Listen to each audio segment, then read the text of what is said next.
রোজা রেখে যে ব্যক্তি মিথ্যা কথা মিথ্যা কাজ মানে পাপ কাজ অন্যায় কাজ ছাড়তে পারলো না, তার না খেয়ে থাকা না পান করে থাকাতে আল্লাহর কিছু যায় আসে না।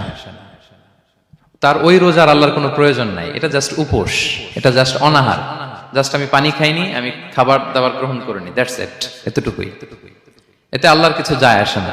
এটার কোনো সিগনিফিকেন্স আল্লাহ তাআলার কাছে নাই যে রোজাও রাখলো আবার মিথ্যাও বলে, রোজাও রাখলো আবার গীবত করতেছে, রোজাও রাখে অন্যের জন্য অকল্যাণ কামনা করে, রোজাও রাখে খারাপ কাজ করতেছে, নিষিদ্ধ কাজগুলো করতেছে। তাহলে এই রোজা রাখা না রাখার সমান, এই রোজায় কোনো ফায়দা নাই। একটা ওয়ার্নিং পাওয়া গেছে না এখানে, যে ওয়ার্নিং, রোজা রেখে সাবধান, কোনো পাপ কাজ